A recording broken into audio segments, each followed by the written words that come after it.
Sounds good, and welcome in everybody. The topic for today's webinar is electrification.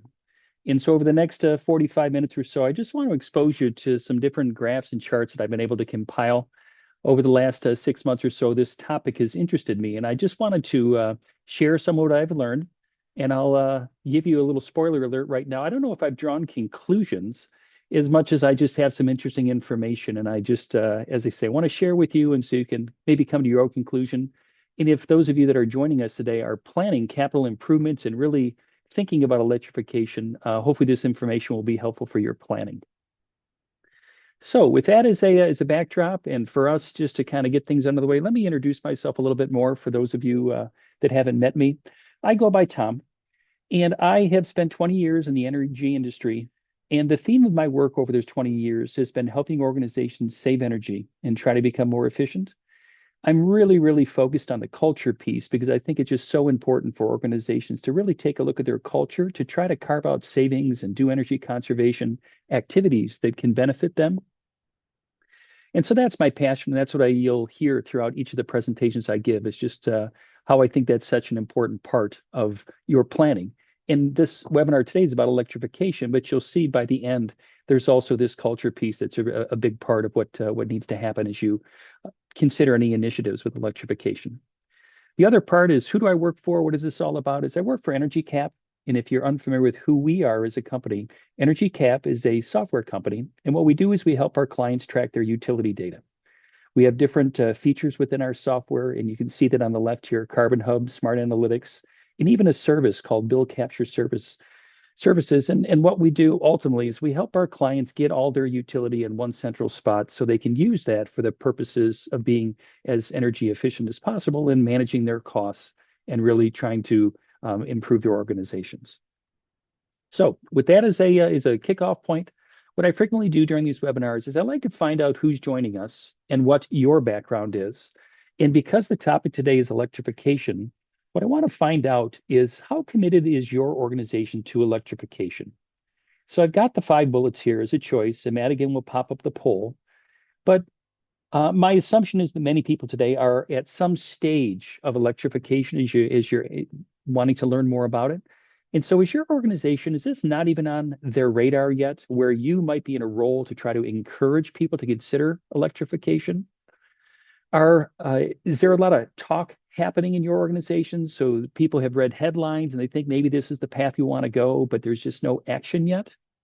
Are you just starting out? Are you looking at some new equipment and maybe the first couple projects are in the planning stage? Or the 4th choice here is, have you recently had some new equipment installed and you're actively planning more projects? So you're further down the road. You just want to, you're excited and you can just see the momentum building around. Or the 5th choice is, are you fully engaged and you have a detailed plan and your organization has already made big investments and there's money allocated and capital plans for the future? So Matt, again, yeah, it looks like you've got the poll popped up. Yep. And awesome. Okay. And so, yeah, what I'm seeing here is, wow, there's really runs the gamut. It looks like there's only a few people here with us so far that it's really not even on the radar. And then we've got the other extreme where people are totally fully engaged. A lot of people are in the middle. So it looks as though our audience is at some level of engagement with electrification. That's exciting. And please do share, as Madigan said as we kicked off today, we really do like to use the chat. I really like when other people can be a source of information and we can tap into your experience as well. So if I say something today that's maybe thought-provoking or something that you want to react to, please do, because I ultimately want people to leave today's webinar with some valuable information, whether it comes from me or others within the in the audience. Okay, so with that in mind, let's take a look at what the agenda is for today. And what I want to do is I want to summarize the current status of the electrical grid and the forecast for the next 5, 10, even 25 years out, what the electrical grid is going to look like. Want to share some reliability data, some concerns here with reliability in the future, and I just want you to see that. And then I'm going to get into some conversations about what are the common electrification improvements, what people are doing in their buildings to electrify. Want to talk about the data and how important it is. Want to take a look at some patterns of peak demand and annual consumption, how those things are going to change if you choose to electrify. Want to give you some strategies and some concepts for approaching electrification. And ultimately, it will crescendo at the end with an electrification roadmap that if you were to ask me the question, if you ask Tom, hey, how would you electrify? This is the roadmap that I'd offer you if you're going down that path. So that's what we're going to cover. And what I have here to start is a list of just high level bullet points. And what my intention here is over the next 15 minutes or so as I talk about the grid is I'm flying at 30,000 feet. So my intention is to just give you the highlights and really focus on the general themes and concepts of what's happening with the grid and defend that with data, with a bunch of graphs and charts. So the first thing to note is, and I think many realize this, is that the infrastructure is getting old. It's just aging, and there's been a lot of deferred investment. A lot of the components of our current electrical grid are decades and decades old, in some cases 75 years or more. And I think I've heard the percentage too that 75% of the current components of our electrical grid are more than 25 years old. So the reality is we have an aging electrical grid, and there should be some reason for concern. One of the graphs I'm excited to share with you today is a chart showing the energy and how it's created in the middle of the country and getting it to the outside parts of the country or getting it to where there's more populated areas. So transmission and interconnection bottlenecks are a problem. Again, just restating that it's getting the energy from where it's made, where it's created, to the people that are using it. There's political issues with this. There are mechanical issues and purchasing things that are happening that are just making this hard. Another part of the current grid is our grid was designed for very stable loads. So 20, 30, 40 years ago, there wasn't the variability in the grid that there is today. And so we have to adapt, and the grid has been slow to do that. So this third bullet point here, this integration of variable generation and load profiles is something that's been a challenge. And as people plan for the future, this has got to be a big part of the solutions that are planned. As it's become more complex, there's been more cyber threats and digital security issues. So that's just something that that people are very cognizant and aware of. Supply and demand balance and retiring capacity. What I mean by this is there's a lot of retirements that are planned for the future. And so as we retire coal-fired power plants, what's going to come on in order to take their place? And there's this challenge with supply and demand and just planning for that. Again, I've got some graphs and charts to show that in the dynamics in the coming years. And then there's the resilience to extreme weather and physical threats. Probably the best example that I can remember in the last few years is the wildfires happening in California, just the threat they put to the grid. And I think it's just one example in one part of the country that we're aware of, but that's just more and more of a pronounced problem as we move forward, as climate change becomes more of a real thing and there's more impact to our environment and the grid. And then finally, this last item is this idea of electrification. Are we ready? Are we ready for electrification? And so you'll see, again, as I go through these next couple slides, that will be a big part of what we talk about. So moving on to the next slide, you might find it unusual, but what I want to do is I actually want to start to talk about natural gas first before we get into the electrical part of this and the grid. Because of the graphs I want to show over the course of the next half hour, there's a lot, and I want to just go slow enough that you can digest the information. So be patient with me as I just kind of go slowly through this, but hopefully you'll see the benefit of that as I try to tie everything together at the end. So what you're looking at here is just a map of the US, as you can see, and where the gas is coming from, where it's pumped out of the ground. And so you can see there are two primary regions, Appalachia and the Permian region. Those are where the biggest numbers are. So in Texas and then over here in the West Virginia and such. So that's where a majority of the gas is coming from currently. And again, I want to tie this back to the electricity piece here in just a quick second, but I think it's important that you kind of see where that's where the gas is being brought to or taken out of the ground.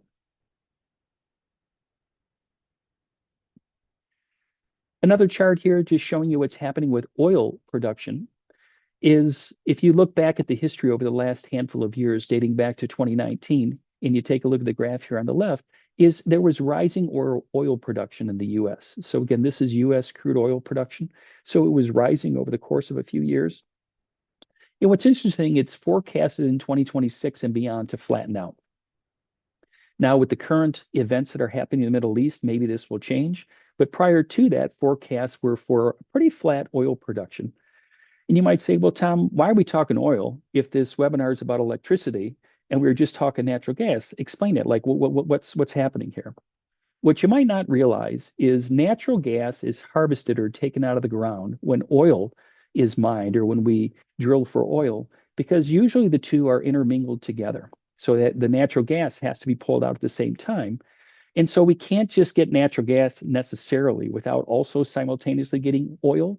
And so these two things are linked together. And you'll see in these future graphs and charts how important it is the role of gas in creating electricity. And because the oil that's being taken out of the ground is expected to be flat, what that also implies that the natural gas is also going to be flat moving forward.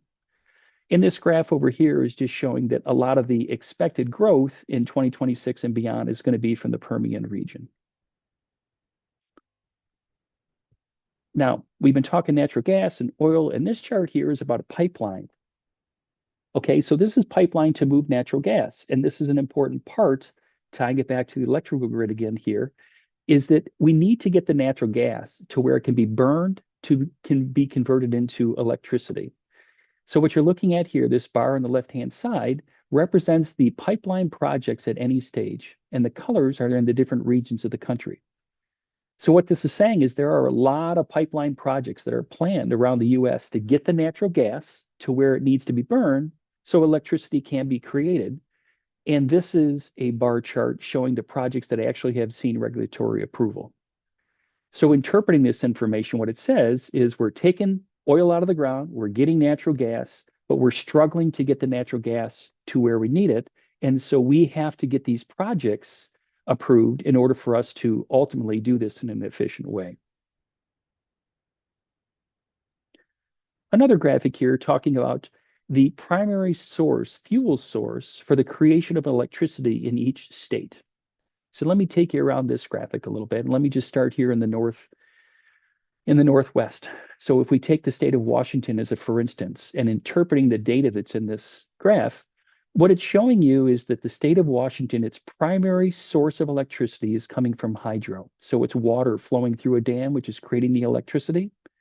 By contrast, in California in the West and around the South here, we've got a number of states in this orange or yellowy color that the primary fuel source for making electricity is natural gas.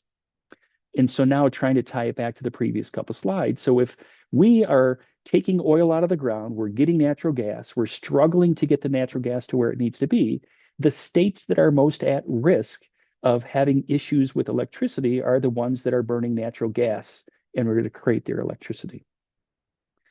You can also see that there are states in the middle of the country that their primary fuel source is coal. And also, interestingly, we've got a number of states in the middle of the country that the primary fuel source is the wind. I had mentioned in one of the first couple slides how we are struggling to get the electricity from where it's created to where it is being used. And this is what I mean, is we have wind energy that's creating electricity in the middle of the country, but yet we've got to get this energy, we've got to get this electricity, say, to a big city like Chicago. And so whenever that electricity has to flow and be transmitted across state lines, there's regulatory challenges, political challenges, and it's just one of the overall challenges for the electrical grid that's happening. And this graphic here begins to capture a little bit of what's happening behind the scenes. Another graphic here, this is a forecast that was done roughly a year ago for how electricity is going to be created in the next 10 years or so. So you can see here at the bottom of the graph, you've got gas, which I'd mentioned is expected to be relatively flat moving forward. We're expecting more nuclear to come online. Solar, you can see, is a growing part, and wind is a growing part of the expected fuel source over the next 10 years or so. And the other part of this graphic that's being shown is how coal, if you notice, as coal moves up and to the right, it's getting skinnier and skinnier. So the expectation of these retired coal-fired plants is also in the forecast. So this gives you a pretty good glimpse for the power in the future. And then this next graphic is similar, just represented a little bit of a different way. So this is showing 2024 as compared to 2034. And if you just take a second to look at in the pie chart, the relative comparison of natural gas keep saying natural gas now compared to natural gas 10 years from now is expected to be relatively flat. This just validates that. Coal, you can see, is dropping as a percentage of the total from 17 to 12. Solar is forecast to do about double its role in providing power for the electrical grid in the future. And so each of these sets of data, each of these charts is showing similar stuff. Sometimes there's minor discrepancies, but the general theme is the electrical grid is getting a little bit cleaner, but there is the concern about the growth and where are we going to meet our future needs? Is it going to be natural gas? Is it going to be renewables? Now, talking more about that growth that's expected. What I have here is a chart over the last 20 years showing roughly a flat line with, as you read the title here, the annual US electricity consumption. So what this is saying is over the last 20 years, for the most part, as the people that generate electricity are generating it, they've had to supply for the demand roughly the same thing year after year. It's been relatively flat until what's happening here now in the 2023, 2024, and what's anticipated beyond, we're starting to see a ramp up here. And that's part of what I want to communicate through the webinar is the expected growth and to some extent the risk that you might see if you try to go through and electrify all of your facilities. So that'll be a theme in these next couple slides. So we're seeing a tick up in electrical consumption that's expected. And some of the numbers over here. So on a global scale, electricity demand's expected to grow by about 3.7%. In the US, we're seeing a 2% increase. That's what's forecasted. Now, what that equates to is it equates to 4.25 trillion kWh for power usage. So huge, huge number. Okay. And then the other thing that's expected is this growth that's happening. So over here on the chart, this 2% increase that's being expected is 85% of that demand growth is going to come from emerging and developing economies and industries. And maybe the best example is semiconductors or batteries that are being manufactured or hydrogen production. So there's certain industries that are expected to use more and more energy, and that's part of what's ramping things up.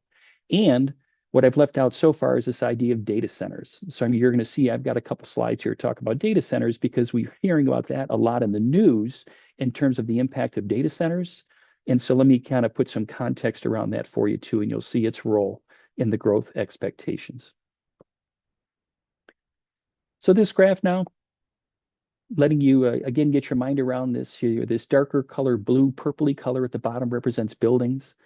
So the forecast in the decades coming ahead is that the overall building demand on the electrical grid is going to be relatively flat. It's ticking up a little bit, but that's not where the primary growth is going to be coming from.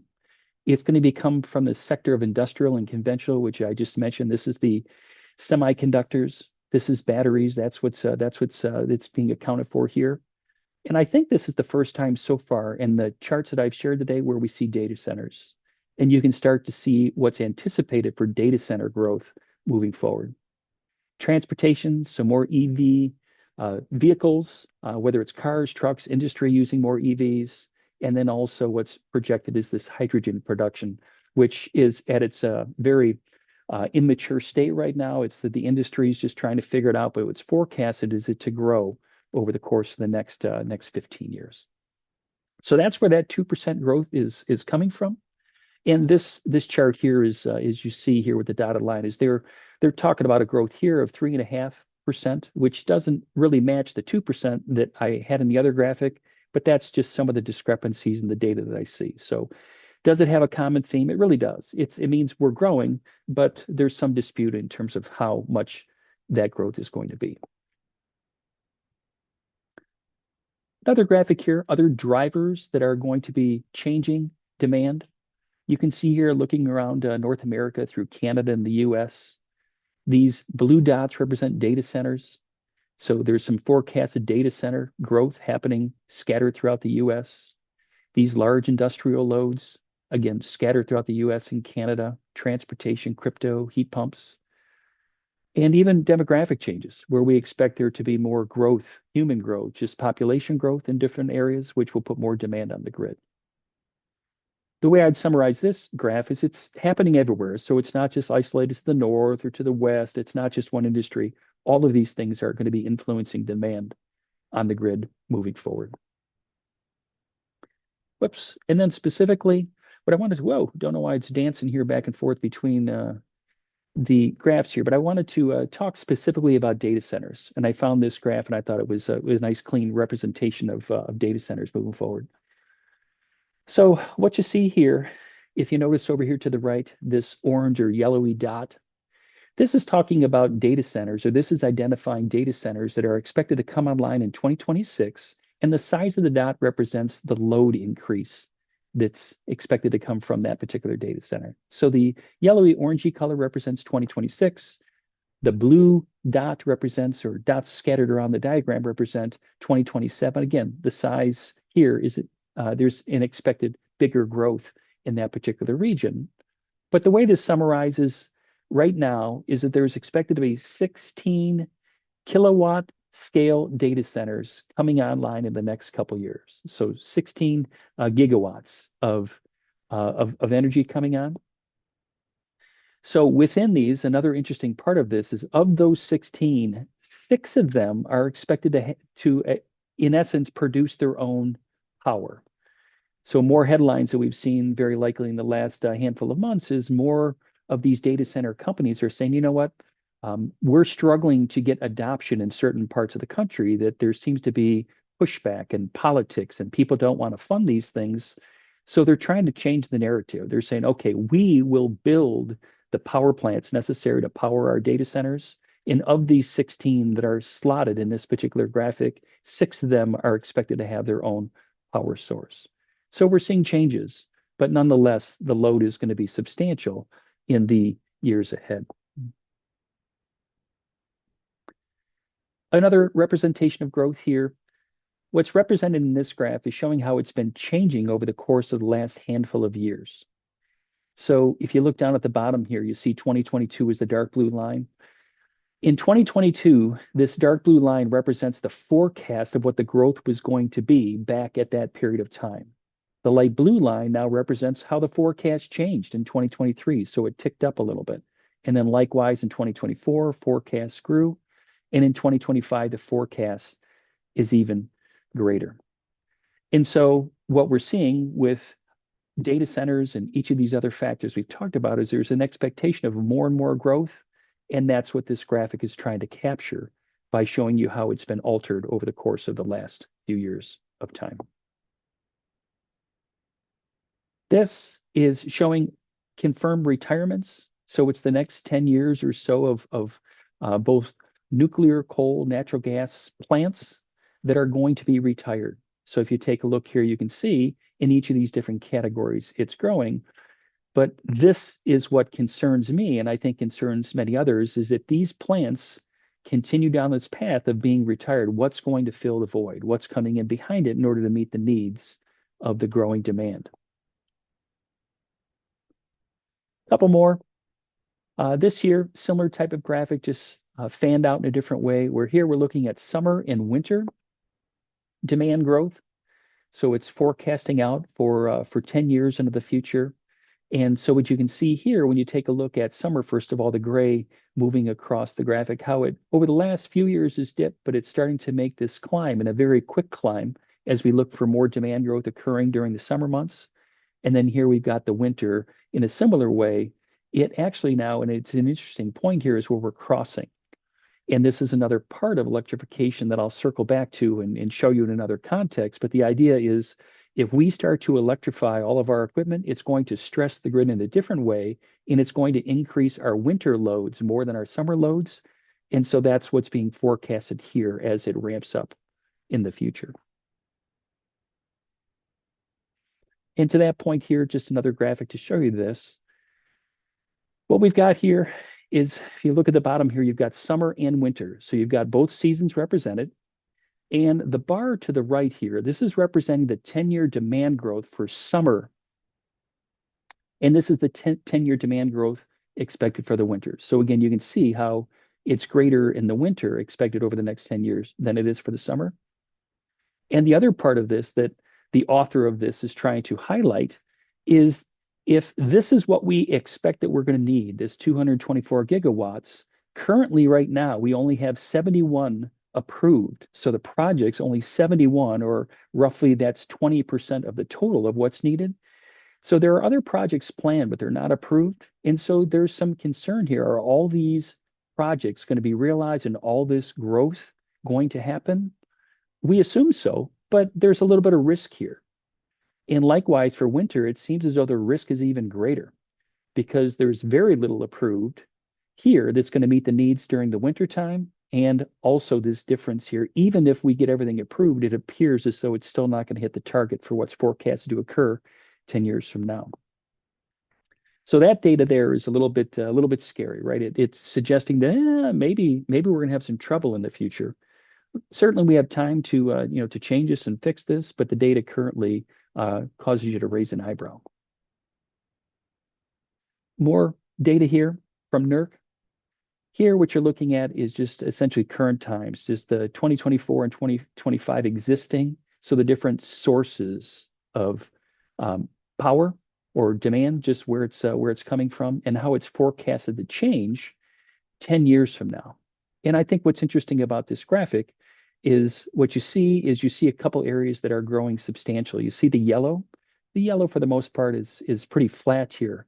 But you'll see in the next 10 years, the yellow, or what happens to be solar, is expected to be a much bigger piece of the resource, which is going to help manage the demand loads. And the other thing is batteries. So the light green here, which is relatively small here, it's going to jump in the next 10 years to become a much bigger part of the pie. So again, as you're planning your own projects or considering electrification, just know this is what's happening to the grid.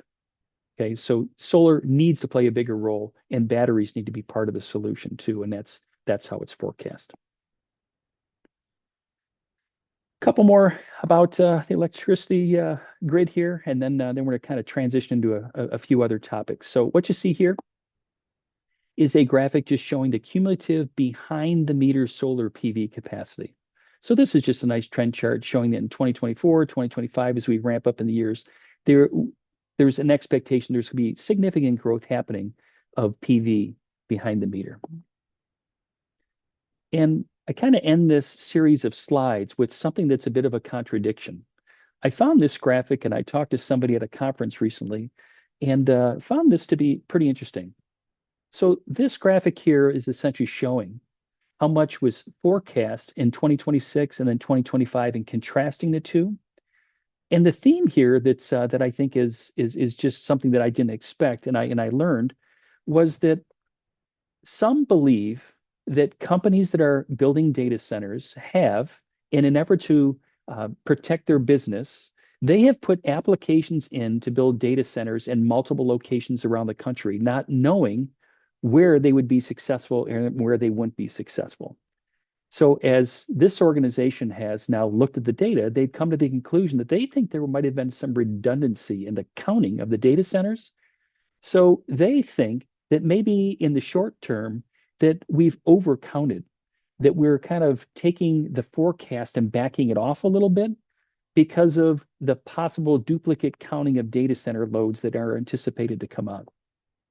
And the other thing, if you take a look at the note over here, utilities could already be charging ratepayers for power generation capacity build out, ultimately, that may not even be needed because of the anticipation of growth in a particular area. So this is somebody who's kind of challenging what some of the data shows and saying, hey, we maybe need to kind of take a look at this and see if it's what we really think it is. So to summarize the last 10, 15 minutes, what I've gone through with all of these graphs and charts, here's what the data says. That a lot of natural gas pipeline projects are planned, but waiting on approval. And this is something that you might keep your eye on, because in order to get that natural gas to where it needs to be burned to turn into electricity, these projects have to come to fruition. Most natural gas forecasts are flat or show a modest increase. So again, there's stability in the grid where there's growth with renewables, but for the most part, coal is going away, gas is remaining stable, and the grid is overall getting a little bit cleaner, but not taking leaps and bounds or changing dramatically, but just incrementally getting cleaner and cleaner. Renewables contribution to the grid is going to increase, as I said, as coal decreases. Electrical consumption demand curves show steady increases after a decade of being relatively flat. So we're now starting to ride that curve, which you saw in a lot of the graphs. The pace of infrastructure growth needs to increase to match these retirements. Showed you that graphic there where these retirements are slated out for the next 10 years, and also some data that suggests that we really need to approach this aggressively if we're going to fill that void. And finally, a combination of different strategies need to be implemented to meet the future needs. It needs to be wind, solar, battery, hybrid systems. That just simply has to be part of the way we execute this in the years ahead if we're going to be in a position to meet all of our needs. So what I've tried to do is give you a flavor for what's out there. And this is a little bit of a different category. It's about reliability.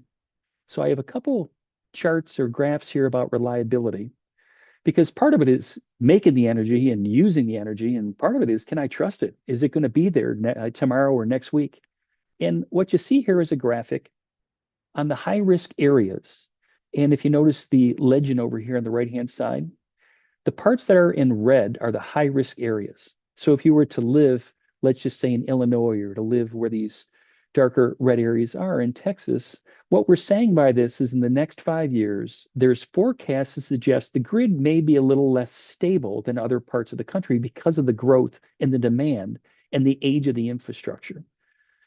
How I think this ties back to the theme of the webinar of electrification is, if you live in one of these areas and you're really looking at aggressively doing an electrification project, I believe you should be aware of this. Just know that you might have some reliability issues moving forward. And maybe you need redundancy. Maybe your approach changes a little bit with batteries, or maybe you keep some systems, some hybrid systems in order to maybe burn gas, or you have a cogen plant or something like that. But you need to know, if you're in these parts of the country, you're a little bit more at risk than other parts. In this, you might also find interesting in terms of reliability moving forward. What you see here in the graphic is a line going across horizontally. So it's at the 15% line. And that is an accepted value for the amount of overage you should have. So the ability of the grid to create, that they're saying you should be able to create more than 15% in order to make sure that you have reliability. So there's redundancy built into the system. And what they're trying to highlight here, if you look at the legend at the bottom, is the light blue bars, it's implied reserve margin with current capacity. So right now, this is saying is we have about 22% reserve margin, and so we're over the threshold of the 15%. But as the years are ticking off the calendar, that light blue bar is getting smaller and smaller and smaller. So by 2050, we're negative. And so now what we say, well, we're going to definitely add some capacity. So now the green is implied reserve margin with current capacity and firm retirements. Well, so the green bar is now saying if we do all the subtraction, if we take and retire all those plants, this green bar is less and less. Again, it's showing the trend downwards. But the dark blue now includes the retirements as well as firm builds. So now this is intended to show currently in 2025, 2026, that we have a plan for that, where we've got additional capacity in order to make sure that we're over that 15% threshold. So in the short term, we seem to be in pretty good situation, but as we tick off the years, you can see even the dark blue gets well below the line. So another graph that suggests that there's reason to be concerned for the future. And again, information that might be helpful to you as you think about electrifying your campus. So what I've tried to do is just give you a big view picture of the grid. And now I want to get into the idea of, if you choose to electrify, if that is the goal of your organization, it appears as though, based on our poll to start today's webinar, that a lot of you are in the middle of this. This is what represents the common list of improvements that I think we'd all see, and they're very common in the industry. So just wanted to rattle them off here, where people are installing heat pumps. They're using VRF systems, heat recovery chillers, heat pump water heaters, electric boilers. And along with this, many times you're having to install advanced building automation controls because of the sophistication of the systems. guessing, again, because of your response to the poll in the beginning, many of you are in the middle of this, but this, for the newbies that might be on the webinar today, these are the things that people are looking at for the mechanisms, the mechanical systems that are going to transition from, most of them from burning gas or having systems that burn gas directly, like a furnace as a simple for instance, to systems that are using electricity in order to create heat or meet the needs of ventilation in an organization. So if that's what people are putting in, now the question becomes is how do we get there? Like, how do we begin to make this transition? And I want to talk for a few moments about just how important the data is. So I've got this slide here where if you are in this position where you're starting to go down this path and you haven't taken the time to centralize your data, I really want to advocate for that part of it. You have to bring your data in one place, understand all of your utility data so that you can plan these things in order to sequence them in the way that's going to be most beneficial to your organization. You have to be able to benchmark your data, look at your buildings against one another. You need to look at EUI. You need to be able to group your buildings, use Energy Star. You have to get into the details of all of your data. Look at your electric data and your rate codes, your tariffs. How are you paying your particular bill? What are the demand charges? Because if you dismiss that, if you just think it'll all kind of play out as you go down this path of electrification, there are a lot of landmines out there. And it just has to start, it has to start with your data. Another plug that I want to put in for is just using smart meter data. If you haven't pursued this, you know it's important, you just haven't invested in it yet, you just don't quite see the value. Hopefully I can convince you here about getting this smart meter data into a system someplace so that you can see it. What it does for you is it helps you identify the short-term problems and create solutions for equipment that's maybe not running the way it's supposed to. So maybe you've got morning startup problems where some of your air handling units are turning on too early or they're staying on too late. Or things aren't turning off over weekends or holidays as you try to set things back, or equipment's cycling, or things are just simply running when they shouldn't. You might say again, why is this important? Why is it part of this conversation? Because if you're going to plan to electrify in the future, what you really need to do is you need to understand what you have now and you need to start to trim your loads. One of the bottlenecks in this whole process is the infrastructure most organizations have to electrify in their facilities currently. The transformers, the electrical systems in the buildings just aren't ready for this yet. And so you have to try to reduce your load to get ready to electrify. Getting this data also helps you to identify your base loads, identify buildings with high load factor or power factor issues. But get your utility data, get this 15-minute smart meter data and do your homework, invest in this. Boy, it might take you 6 months or a year to really understand what you got before you start to make decisions about purchasing equipment and evolving your campus into an electrified campus. So this is going to unlock demand management strategies. You're going to be able to take a look at your peak loads, manage your equipment better. And the other thing that people sometimes dismiss is you can verify the operation and remotely audit your buildings. There's some benefits to being able to understand your buildings remotely. A person sitting behind a computer and looking at loads and seeing how buildings are running versus sending somebody out to understand what's happening. And so there is a people savings going to happen by having this data and being able to remotely detect and monitor things. And the other huge part of this is it allows you to build a business case to do your retrofits, to plan these projects and to electrify. And you can also then validate cost avoidance or avoided expense if you have this pre-electrification and post-electrification. So don't dismiss this data. Make it part of your plan. It's going to help you dramatically. Had a couple graphics here I wanted to share with you. For those newbies in the room that haven't seen some of this demand data, I just wanted to share a couple pictures. So what you're seeing at here is a 24-hour profile, a load profile. And so each one of these data points represents the demand that's happening on a building. Here you get this spike. This would be your peak demand, what you're going to be charged for, and what your load profile would be throughout the course of the day. My intention with this, again, is for the people that haven't seen this before to just get a sense for how it can tell you and teach you about your buildings. And just some observations here is it seems as though for this particular picture, we've got maybe an event happening here where something's turning on and it shouldn't each of these two humps here. Here you've got a spike that seems somewhat unexplained at this particular point. Having this information available to you and learning from it will help you to understand your systems, again, better preparing you to look at your systems to electrify. In this interval data heat map up here, if you haven't seen one of these before, each one of these squares represents a window of time, a 15-minute window of time throughout the day. And the darker the square represents, the greater the load that's occurring on the system. So you can see roughly from where my cursor is here to over here, well, it appears as though we're occupied because the systems were on and we're using more energy. So at a glance, you can see, you know what? We are using energy during the occupied day, totally makes sense. But it allows you to see things like these two little lines here represent the weekend. And so you've got periods where things seem to be turning on over the weekend, and they're very easy to spot with a heat map like this, exposing potential weaknesses in your systems and give you the chance to pursue and find out what's going on. So I wanted to touch on this, just make sure people are aware of some of the data that's out there and some of the graphics that you can utilize to learn about your buildings.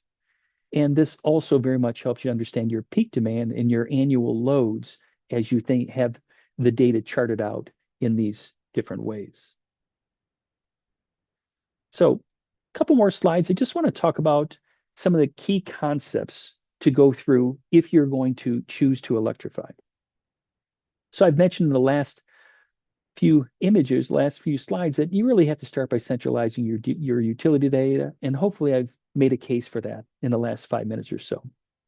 But beyond that now, what you need to do is you need to evaluate your internal electrical infrastructure. So make sure as you begin plans, understand what you've got. Get your electricians out in the field to understand the systems, make sure you understand the age of your systems and the risk with growing and putting more load on your systems. I'd also say make sure you prioritize electrification via equipment replacement cycles. So I would not at all recommend just going full throttle and trying to electrify everything. And that would be very hard anyways because of the capital budget needed to do that. But understand the equipment that you have and what its life cycles are so you can blend in a plan that allows you to electrify if you choose to go that path with the natural evolution of your systems, with your system just needing to be repaired and replaced anyways. I suggest looking at maybe campus-wide electrification if you can. What you see is there's more savings opportunities if you come from a campus and some of the energy can be shared through different systems and you electrify your entire campus. Many times you're going to see more savings than if you just go after one building or two buildings. So consider bundling these projects under a performance contract.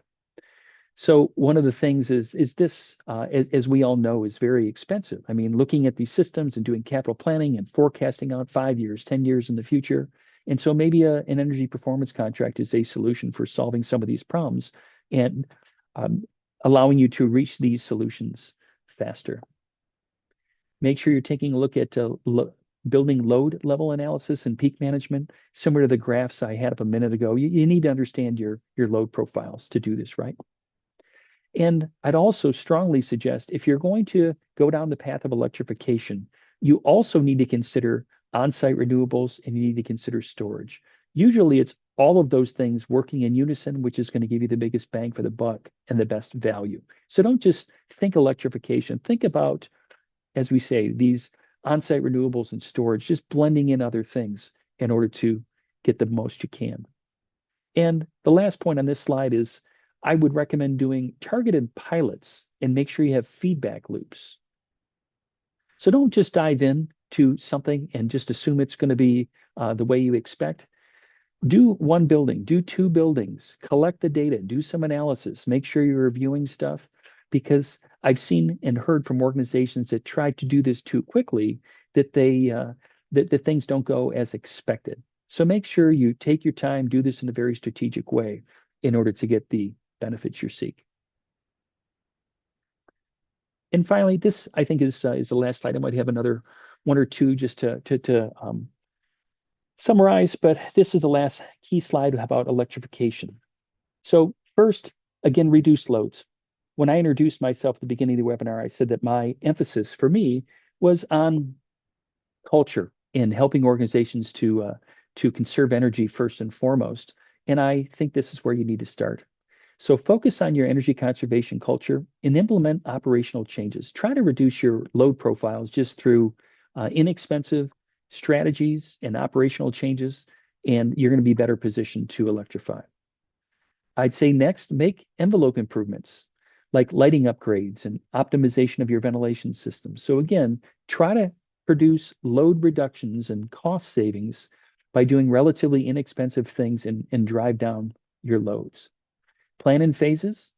So replace equipment at end of life, as I mentioned, and convert central plants gradually. Avoid stranding functional assets. It's interesting over the last several months, I've been talking to people at conferences who are installing new equipment. And it's, as an example, it's new boilers, gas-fired boilers. And so they know by making those installations now that they're going to be working with those for 30, 40, 50 years in the future. So they've made a commitment down that path. And I would never recommend that you take out that new equipment. You just have to build your plan around the things that you both own and the things that are slated to be owned and installed, and continue to modify and improve as you go. So align your capital cycles with your electrification goals. So sync everything up. Manage demand intentionally. So you need to model your rate structures and incorporate storage where you can. And back to those pictures that I had a few minutes ago, where you're looking at your load profiles and looking at your usage over time, you really have to understand that and tie it back to your bill. So use controls to avoid coincident peaks. Back to this idea of more sophisticated building automation controls, and designed for low temperature operation. The closer the systems operate to optimal heat pump conditions, the stronger the economics. So consider that, and know too, if you're converting systems, if you have a bunch of buildings that currently say have steam or have hot water systems, and you're having to take a look at coils and make changes within air handling units, understand that's going to be part of the process, because you can't assume that those things are going to work in the same way unless you change and fully commit to designing for a low temperature operation.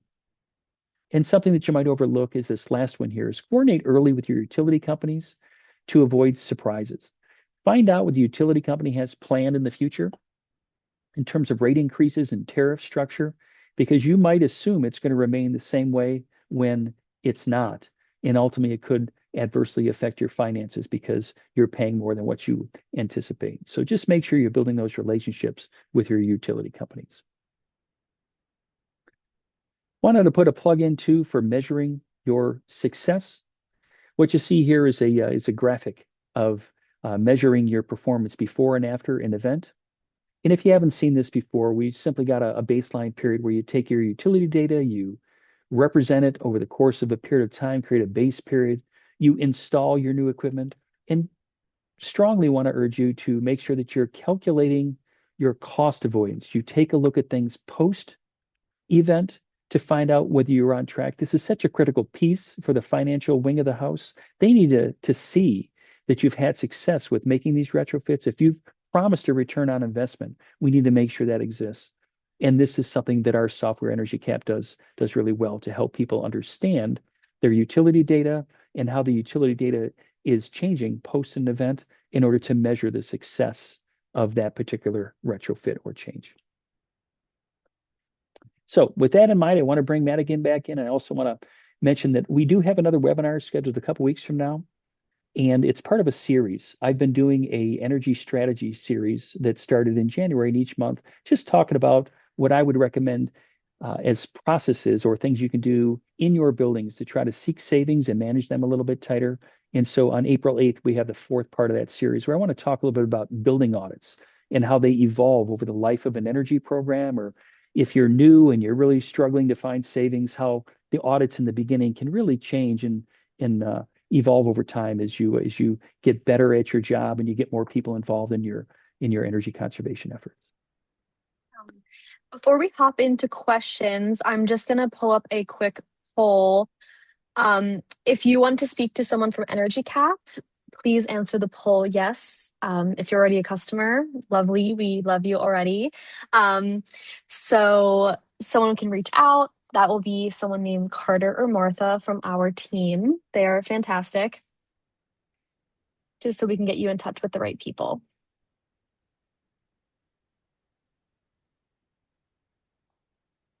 And I'll leave that up for another few minutes. We have a few questions, so I can start telling them to you, Tom. Sounds great. So one of the questions that came up on a slide about oil was, what about fracking? Anything more to the question than just what about fracking? No. Yeah. So let me just kind of read into that a little bit. Mhm. I don't know that I have as clear an answer maybe as the person's looking for. It's my understanding that fracking has 5, 10 years ago. I mean, fracking was when it's in the news all the time, just how dirty it was and the concerns about fracking. I feel like, and this is Tom making a guess. I haven't read about Mhm. this more recently, but I think it reached a level of where fracking was being done and it's remained consistent over that time. I don't think it's necessarily grown or changed. Everything I've seen is still talking about getting a majority of our oil and our natural gas from those regions I identified earlier in the Permian region and Appalachia. But it's a great question and one that you can see I'm fumbling with a little bit that I'm not sure exactly what's happening with fracking. Okay.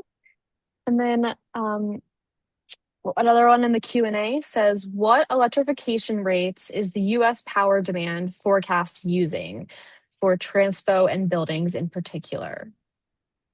I other than the data they shared, I don't know if there'd be anything more specific than that. If I kind of let me just kind of go back and maybe speculate here a little bit. So just know it is truly that it's a little bit of a speculation.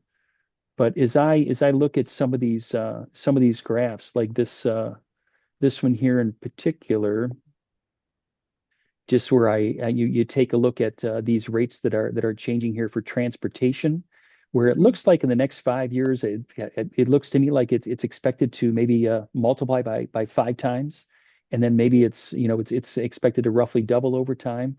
So I don't know exactly what that rate is in terms of percentage, but that is, I guess, maybe the best I can do off the cuff is it's definitely accelerating, but what that Okay. percentage is, I don't know exactly. We had another question trickle in. Is there a portal or platform about Carbon Hub's smart, I believe, analytics they meant, and bill capture? I'm not sure what exact question that you're asking, but we can have someone reach out and talk to you about those three things that are a part of EnergyCAP. Yeah, what I I would think say that's maybe what you want to do is maybe drop our website link in there, but yeah, absolutely we can have somebody reach out and help yeah. understand.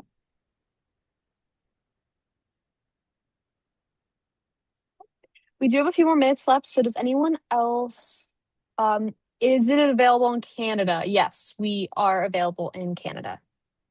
Right. We have we have customers worldwide.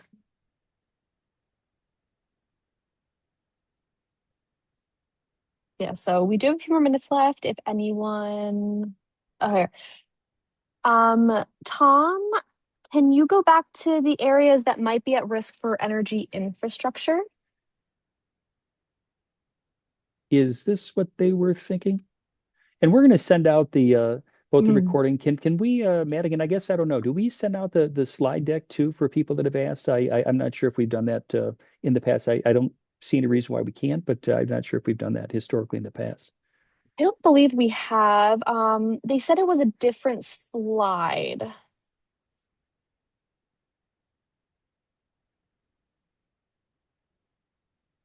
Trying to think which one they might Yeah. they have more of a question.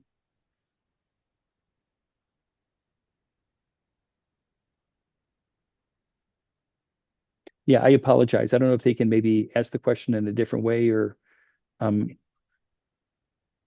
Yeah, I'm not sure. If you want to drop what a little more detail about what it was. If not, again, this will be the recording will be sent out, so you can easily flip through the recording and hopefully find the slide that you were looking for.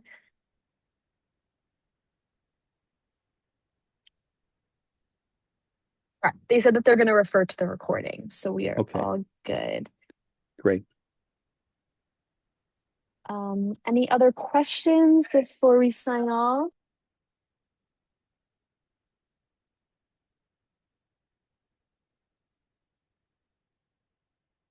Well, thank you everybody for Oh, attending we're today. good. Yes, Hopefully, thank you. yeah, just giving you a little bit better understanding of the grid and some of the concerns that are out there for people that are looking at electrifying, and hopefully giving you some ideas, some things to consider. Yes, thank you everyone for joining again. This was recorded. This will be sent out as soon as we have the recording uploaded and ready to go for you. And we hope to see you at our next webinar. Great. Thank you very much. Have a great day, Thanks, everybody. everyone. All right. Bye. Bye-bye.